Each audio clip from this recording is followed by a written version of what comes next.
Eta ua oi. Olo tiuti. Alo pailo watunu Samoa. Ai lau nau i lau Ya, tali. mau E pas. man lo lumana. Fa'ataua le avanoa. Sau, au ats fatat. Fai sau. Restalam balota. Resitala mapalota. Restala mpalota. Olo o yau lima. Olo o yatsi oi. Oi. O lau ai ati tau. O lau ai ati tau. E te sau ai au i te restala. Oi, oi. Kau ia kaunga, peke skala bele, eh? Ah, sili. Si ngā whira e kana ngore me ke sara kupe ai. Ya awha ia kure ki misa ma. Ke lalo tula fono whainga palota lua o ta siva. E sala tupe i le lua whetala. Pe a e le stala. O lau palota, o lau leo.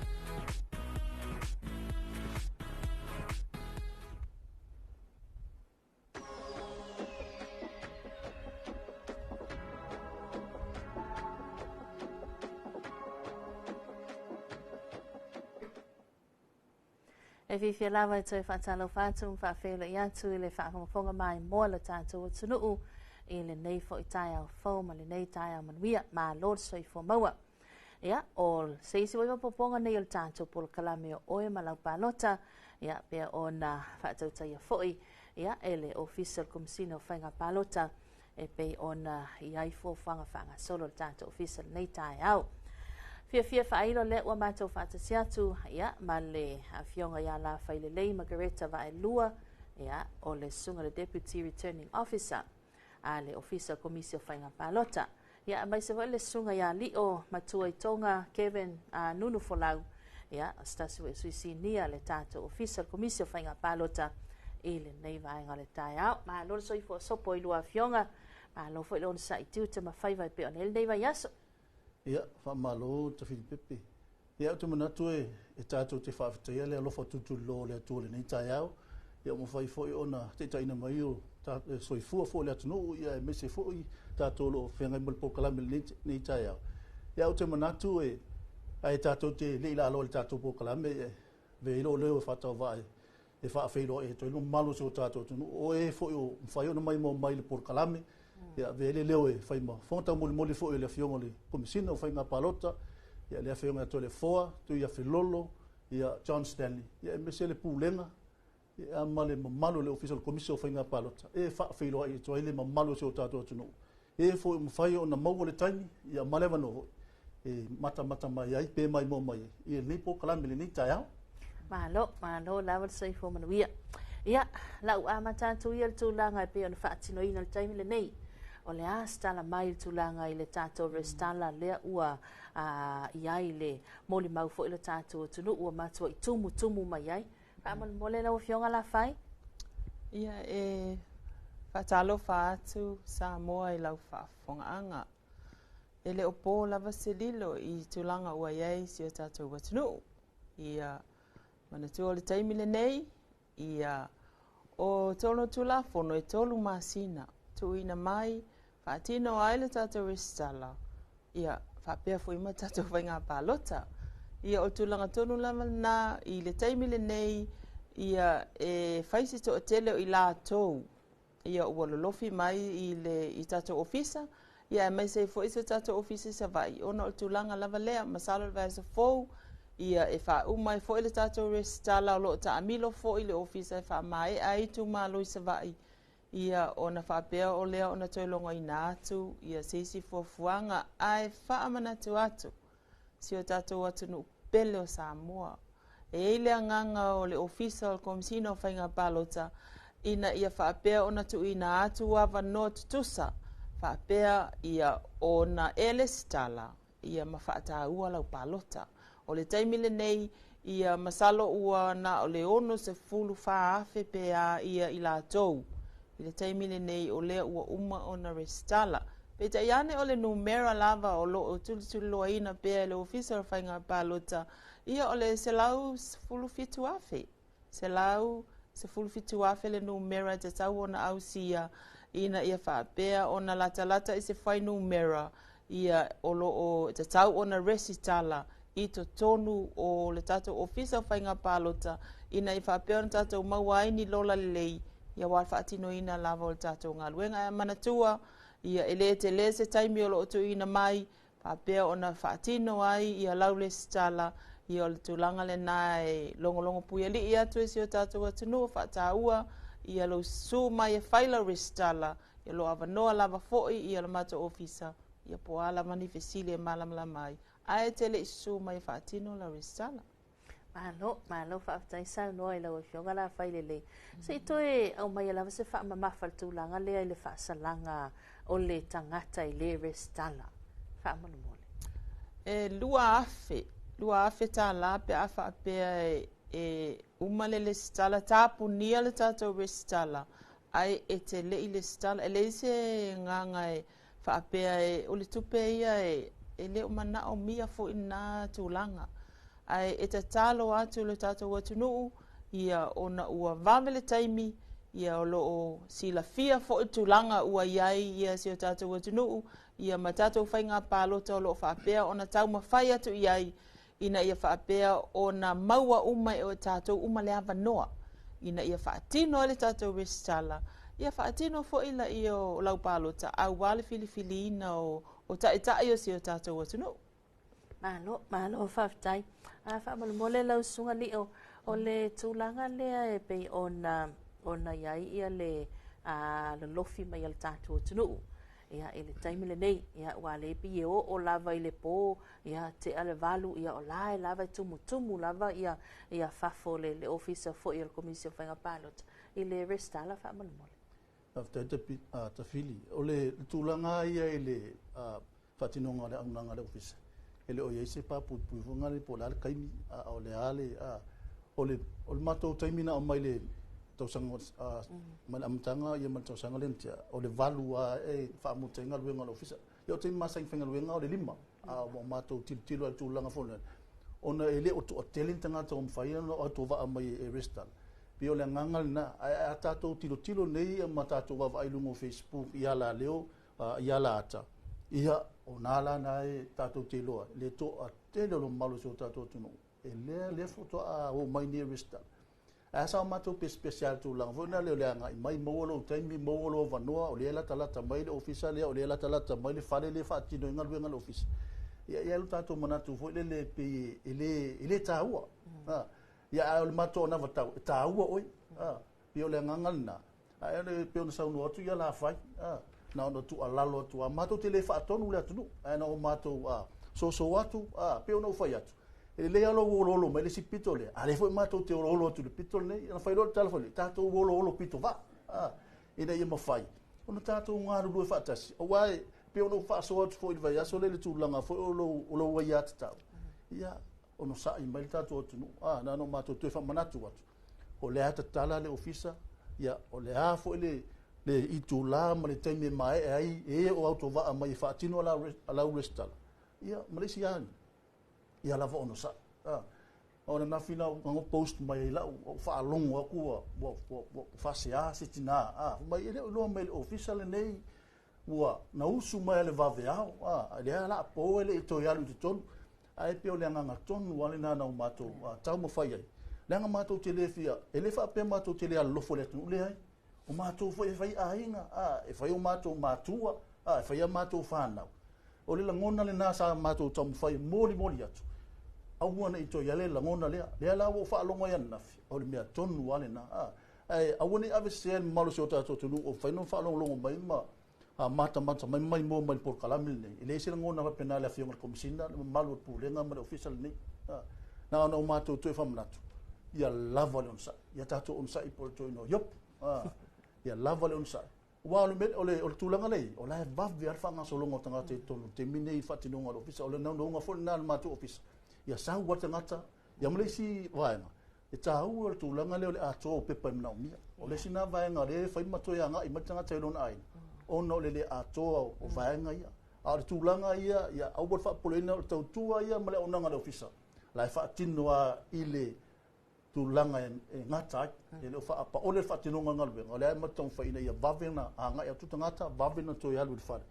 ia pe ia foi ole si vanga le fa tau mai vanga fa ngalwe ile te mile ma na vai ole si tu le na ia la foi ia vano le online le skala e ke le skala mai ia na e suma le fa tino ia tulanga lo fa tai ia se so son mai lo fionga la fai O le wa mana tualan le wa ta ua le online. Ia o le na uva ai atu le online. O le 5 se lau tolu sefulu ono pea. Ia tangata o lo le sala mai online. Whaamanatu atu whaamolmole. Whai wa umana e sala mai le online. E mana o mia lava lau su mai le ofisa. E pu e lau wata. Ia mawhai au fingerprints. E tele lava ina wala au mai ia tātou nei. O wai alanga le sala mai o to tele o ila tau nei le sala mai le online. Ia ona i tangata whainga luenga ta whili. Ia e masani lava ia ona wala au mai le tangata le whaititoa. Ia a whaina e le sala online. Ia suma tami nei. Ia whamanatu atu ia ila tau ia laife o lolo lava numero no vai atu e nei tai au. Ia susu mai e wala au e te saua longo o ele online. Langa o ele te whainga luenga. Nala whaina e le sala mai online. Lona winga e whainga o fia na lo saua po e lo wata. Whai o fingerprints. Masalo na ole 2 minute. E whaatino ele tūlanga lea. O tūlanga le na ia whamanatu atu ia ila tau ia le sa le stala mai le online. Ia e su mai le tatou ofisa i monu. Ia po whea lava foi, ia po sale lolonga foi. Ia e whaatino ai ia au biometrics. E langa e te tau lama o na puela wata. Ia ma whaatino ia lau fingerprints e lomi umouta ma ili mese fulu. Ia ona whaato a mae ai la ia o lau resitala. Ai le whapea o umana le stala online. Ia ona maana umaila ia whaamalulu watu. Ia e te tau lama ona e su mai. Ai mawe lava paul tūlanga ia longo le ofisa. Awa ai mai sa tātou ia whainga luenga. Ina ia awa lava ne i umi se taimi. Awa le popole fua e sa o lei lava ia tūlanga lea so lea li. Tūlanga fo i lele o le vavaai atu to o telo tangata matutua. Ai leo tamu whai pele ofisa e whaatino tūlanga fo ina le e whaamua mua ai ia nai o tātou tina mata mā tutua. E le tūlanga ofisa whapetu tusilima po le ale meu tuai mai e tūlanga mwhape nā pita iane. O lo o malama ia se longa foi o atu nai whanau ia e whainga luenga pe avanoa nai whanau ina whatu a whapele ia o na wano foi nai mātua mātutua ia lava papale lava si o tātou atunuu tele au po ia mantu ole valu lena pe i o lewa tu iai ia le taponi ele ofisa ia o ana povo ia na whatu a umalamanga luenga le afaliva ele o mafai ele o fape ata lo le valu i ona tapuni lo le mata ofisa ia o lo iai lava le sosoani malama le tūlanga lo iai si o tātou watunu ia e te tau ona maua le avanoa uma i tātou uma ina ia whaatino ai le tātou restala ai e pe whamanatu atu mana ia lo vala au mai i le valu whaalua li maiva ono fitu valu whaalua li maiva ono fitu o le numero na le ofisa e te vala au mai ei po ala mani pepa ai o le whautuanga le tu ina tu lava wabwaleva au mai uma lava pepa au mai uma pe whanau o ID o a toi ngā pepa e te susu mai maoi ona e sawa le whataria ale o la tōm whawhasenga po a pepa e mana o mia ia wa o pepa e ni mea e le mamafa e mama na le tu ai tono le ato ona e susu mai le maoi whaatino e le westala e vave i fo i tato ngā luenga. Malo whaatai sau noa i lau e fionga la whai le lei. Ia, o whaamatalanga whia vea il savili, whaapea o lea e toi tā pā ia a maise lava ia na ia tātou tangata ia wa maua ia whasi whanua fo ia e a lalampa pā awai. Ia pea o le nanga i mai lātou, ia ona o le tele o tātou poro kalame sātou inātou, ia ele i mata TV, ele i whaalongolongo ele i tio, ia ele su e fo i lunga le Facebook e loa, i whaalau i loa le tātou ofisa le tu inātou. O le a se toi whaamanatu ia i lātou na, ia po o hape, pape mana o mia le pule nuu, po o whaife au, po o aitonu e anga i ai, ia mose whaamaoni anga, ia o tūlanga e pei ona iai ia awhio anga ia wala lai i nei ia pia nei. Ole tūlanga moni lava ia e awhape o le ua umana e restala. Ia o nā ua umana e restala. Pau lava tūlanga fo ile pe awhape o le whatua uma ona whaamaonia lo matai. O le la whatua a maua ia lo pepa matai. Ia ona e su mai le tamu whai e tu i te tonu ia lau pepa matai tu langa fo ina le o lau restala e ye tu langa fo ina le fo mai ta wina fo ele ofisa o ila tau fo isa restala tau sanga le na tea le na amata le restala le so valu aprila lu o lu fa ia pe la foto mai ta mfai fo eli liu le la tau restala peta yane o le fati nonga ai o nga luenga ele fa pena fa pa o le mai le amatanga o lona winga ia o tu langa fa pena a fai fo ila ua maua se fasi fanua le taimi le nei manto fo o le mato fo ia e te tau na ono masina o every side i lunga le fanua lea o lona winga o le tu langa fa pena e pe e le mafai ona mato alo ese male tu la fono pe ia ona mato fautu atu e fa atino lava le mato ngaluenga i lunga o le tu la fono o sa fautu ina fo ito tele la tu no mai ona fautu ina le e o au mai le pepol fanua tu langa fa pena ai mai se ai la tu o lai lisi lunga fanua ia o vaenga na ele i fa pena fa pa ole fo ia su enga ia ala mato ofisa ina ia tau mafai ina ia solo lava le mato ngaluenga i lunga o pepol fanua o lona winga a fai o le ala valtulanga susu mai pea fa tala noa le vaenga le ai aua fua le fa alongo i le tala motu i tua ma le pola motu i tua voi le ia awa ina ia e tupu el fa le tonu peita yane e te su mai le ofisa fa tala noa o lo iaia matou lo ia lo iai fa le matou komisina ia mai lato umai mafai ona fisosoani atu pe a fai o se tūlanga fa pea lona winga e mafai lava ona tatou ngalue fatasi pe a fai e tusa maalo le tula fono o lo lima ta ita inai le resita la ina si o tatu watunu i le nei vai tau a wa fai nga filifilinga si o tatu watunu ma ia sa popo ala sunga leo e tula ngale le no fo mau ia ko tula nga fo e o pepe mna mia o le silia vai nga mna mia ia le pile le vai a fa pio kai kale o ngal fa nuo le ia mna mia le fise mna mia le pile le vai el tulanga volele peo na sa no tula fai ia na mea le ofisa ia le fa mauninga ole no fangale a fa pe le si fa te ngo tele o pe o o te no fo le fanu la fai ia ele wa ele so fanu o le te no fo le fanu la fai e tal sanga la ia la fai fa mol te ma fai na a mai sana tus e fa mauni e ma to ni no fo lungo le fanu ai a mai la le tulanga alo ia fo le se le tahe e fo fa pena fo i sunga fa fe ngainga wa e tele o fai fia yo la tona ele le tahe tale le mai la tusi fa ilo mai o pai mala fai o kanga ka ele no fo ile ma to tele to le fo no fo ile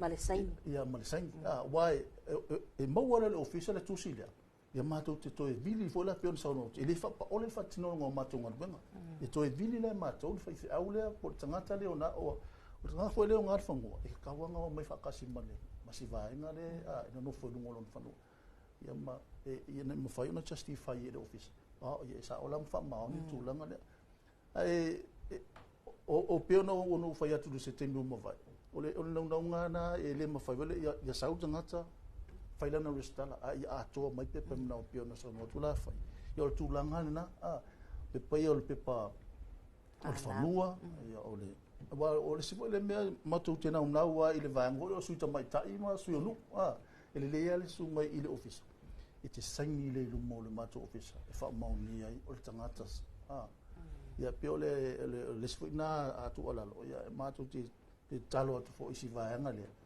ia tatu te nga lu fa te se ia la i fa tino nga nga office ia mai fo le piso si vaanga la ia mai fo pito la o le office no winga lau sau no anga li o mo le fa mala mai na tili ia e ono sa i mai ia lau sunga le pule no ia ma lau sunga fo le suita mai ta io o afio anga ia no winga tau lava wa ese taimi o le mana ia pe a fa pe o le afio anga ia o mala le fa itu le asol nei ia e se fe mai le me inga le sau nei pule no to sau tai au e o malva ia so sawa ia fa mole lava o la o fesili fia malama o le ai mai tau ia i fale ia i tala atu o le ofisa le o fa atu ai ia o le a sila o le a fo stulanga i tula fono i vaenga nei ave se fo i le mai tau ma le sila lo tātou tunuu ia tūlanga pe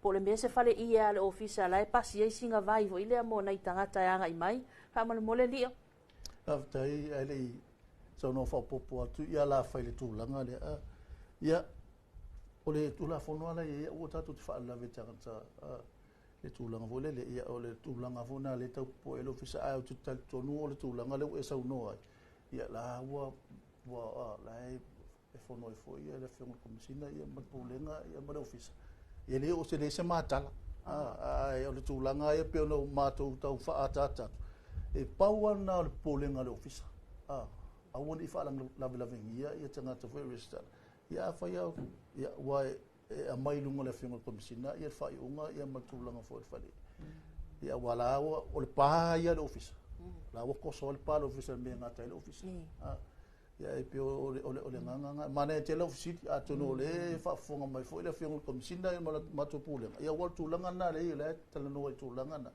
le nga le wa ia foi lunga Facebook ia le wa nginga mai foi le tūlanga e ona i se ma fo ta to no a be o va to se ma to fa tananga po se ale tūlanga na le o le foi mana ia le ofisi le taia mana ia te le fesili le wa e sau no ai o le mea monia ele o se fale i ale ofisa o whainga palota pe an sau noa i li o o ma oti lava i le whanua ma vaenga lava o le ofisa o whainga palota o le whanua fo i lea e whaatu wai i le fale i le nei ia o le whanua o le MNRE o lo i lalo o le MNRE o lona winga la ia po ai lava e o naina le fale i nei te iwa vave atu fo i se tala po o ai e ona le fale i ia masalo o le tūlanga le na o le whaatangana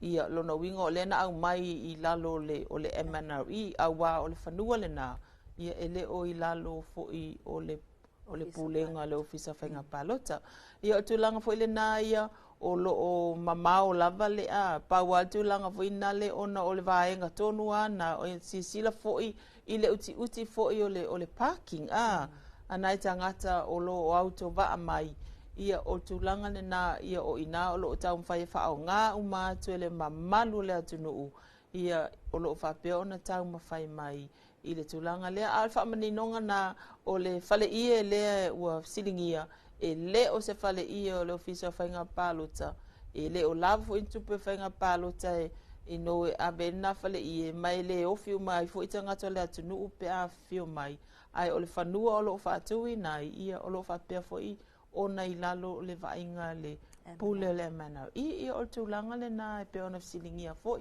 na paon mena o se tama i lau le sa i lalo le mato te tama lingi le iluma ia na fai lava le tala ia ele sefe ona wala talata telefo ila wal tele ia e masalo ole tūlanga na ia le la o fai foi ona vese ia pe tūlanga fa pena le anga tawonta so sila fo i le saunga le mu o le atunu ia pe sila tu wa fa tu mulia uma ia vaenga uma i no o le ofisa o whainga palota ia maluma ia talu ai fo i tau mawhai lava ia inai o tātou tangata anu ina ia maua avanoa whapeona whaatino ai lato restana. Ma lo whaatai sao noa toi tasi la wala usiri whaamana mole la whai ma lio. A mai ana vai a sofou le il fuafuanga mai ai le nganuenga le alo whaatino ina le motele sa la whai. Ia tala pe al tātou ofisa i sa le longa ai mai se fo il tātou ofisa i nei nuu. A whai a lai mai a le restana le vai a sofou a sa la whai.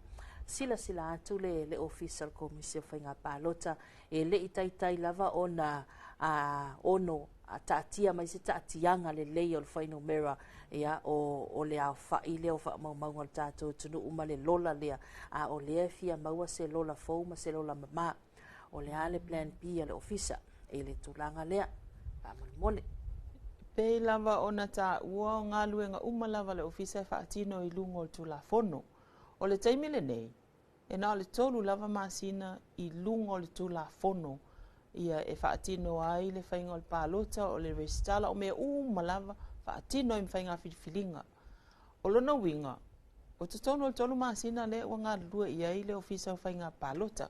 E ui lava o lo o tau mawhai pe i eise a vanoa.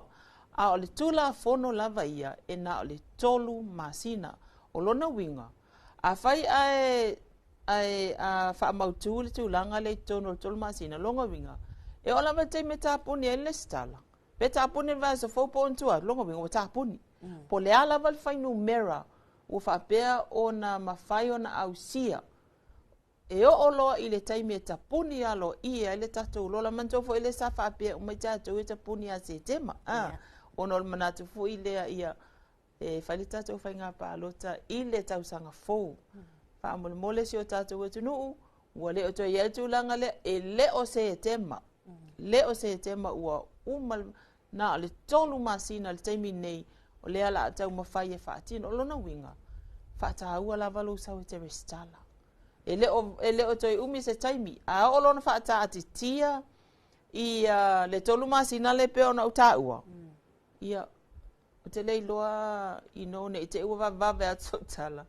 Ia, o te lei lopo le atonu lava la. So e le umi le taimi e tala, e restala. Ai o le taimi lava e whaata atia e le kālena o le whaatinonga o tātou whainga pālota.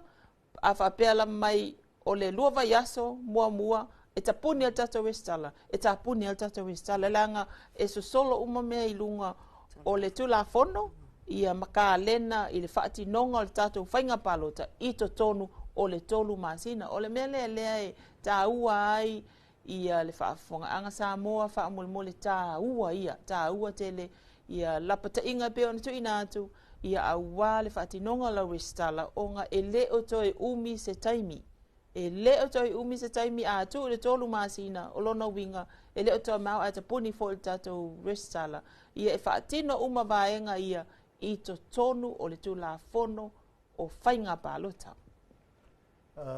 So net foi o le tulanga le e o le afape mai a melonga winga e whaatino sava. Ia lona winga wae o pe o le verso fona e a matain matou a whatatianga le o le sivaanga e restala o whangale team foi lea soka. O le sivaanga whangale team le i le multi-purpose lea i whale atonga toimantu. E tu lunga whapena foi la savai wala wa ia le office savai. Ai a wala tatu te tu ule taimine. Te mea ne anga i mai whaatino resta. Ona ia te lepo oilo e la whai le watali e o tolu masina. A mato o le maule na le na tau whai le komisina ma le pulenga hoi ma le office. Ine ia whapoponisi masina. Ona le tūlanga folele ina ia mawhai ona restala matanga tala i le taimina. Ia, o le vainga taula ia le ofisa ia ma le komisina ma le pulenga. Ina i mawhai awa pe fast food wha tangata ia le i mawhai ona o tō waa mai wha tino le se numero pito e sili na tele. Ai mo le pidio kai o tōn masingoa o tatia. Ia o le ainga le nā le whionga komisina ma le pulenga e se fodo office. Ona ua whaisi tō te lelanga le tātou te oe. O lou leo, o lou sao. Ia ai te tau ona, a whaila e te utapune ele lola ai leo mai mara whaafare. O lona ue. Ua makua, le eise leo ngaka nge whaasu wha afe. E leo se numero lai titi. E whaisi te leo le numero. Ia ai a whapea lai langa, peo no mau whai atu le telo polkalami. O so se mtanga luenga e itu la fone lima taitaina, il whaati nonga ngā luenga. A whapea lai sa wale i ngol whamisinonga le asol nei, e toru masina. O matou whaile ta o matou pule o matou loto. Whaile mele fe mele tu la fon. E ngā lulu e le ofisa. Ai o le hafoi, le vave, ma le to mai le whionga komisina, le pulenga ma le ofisa. La matou whaia. E tu sama le tu la fon. Ia e o le angangal na, pe ono matou moria tu ale tele o teni. O leo matou, o so se au wala o matou toma whai whai. Ina i mawhai ona o maitanga te restala. Ia le la matou avea i whale te tele nei. Ia o te o whao le tumu le whale tasi le aso e tasi. Le o matou le popole le tupe alu le whainga o tapenanga. Ia au o matou tilo. Ina i mawhai ono mai male whasu whaafele. Le restala i vai aso pe lua, pe tasi. Ano matou tu alalo na malo se o tatou tunu. Aua tatou te toi mawhau le toi ngā mawhau lea. E tu ule te mumule te anga i me whaatino na resta. Ia, wa o le tūlanga lea. E whai fo le nā a o le nei. Le afo e matou te ono saila.